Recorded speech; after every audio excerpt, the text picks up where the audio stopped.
Da jeg startet den her helsereisen min,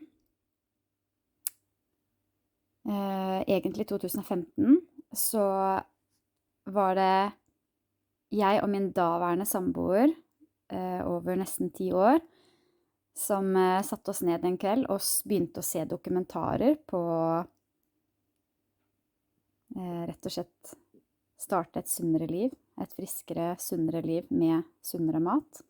Så denne her dokumentaren, den sendes på, den kan du finne på Netflix, og den her er en dokumentar alle som bryr seg om helsa si, burde se den dokumentaren her. Den heter Forks Over Knives. Det er den ene dokumentaren som jeg så i 2015. Andre dokumentarer er jo også Cowspiracy. Den også tror jeg sendes, og den tror jeg du også finner på Netflix.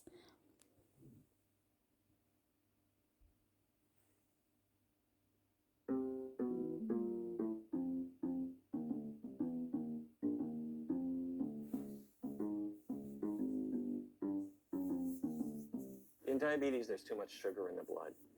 And up until now, people with diabetes have said, well, too much sugar in my blood, don't eat sugar. Well, we reasoned that in countries like China, Japan, Thailand, Cambodia, where it's a very high carbohydrate diet, but a very low-fat diet, given that they have the lowest diabetes rates in the world, we thought it's not carbohydrate. The problem has to do with fat.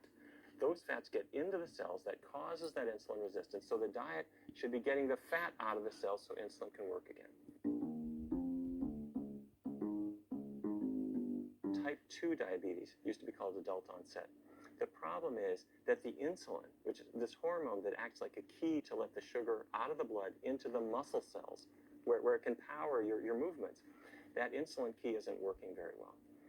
Starting in 2003, the US government funded my team to test a totally vegan diet. I'm talking about no animal products at all, but it wasn't a low-carb diet at all. People could eat rice and pasta all they wanted, and it worked dramatically well, better than a more conventional diabetes diet. People lost weight, their blood sugars came down, their cholesterols fell, and oddly enough, they found it easier to follow this kind of diet because we didn't make them count calories. They could eat as much as they wanted. Type 1 diabetes used to be called childhood onset. The cells that make insulin are dead. And so if a person already has type 1 diabetes, if you put them on a healthy vegan diet, that will reduce the likelihood of complications. There are researchers who now believe that one of the big triggers for type 1 diabetes is dairy products. It turns out that proteins in cow's milk, the body recognizes them as foreign proteins.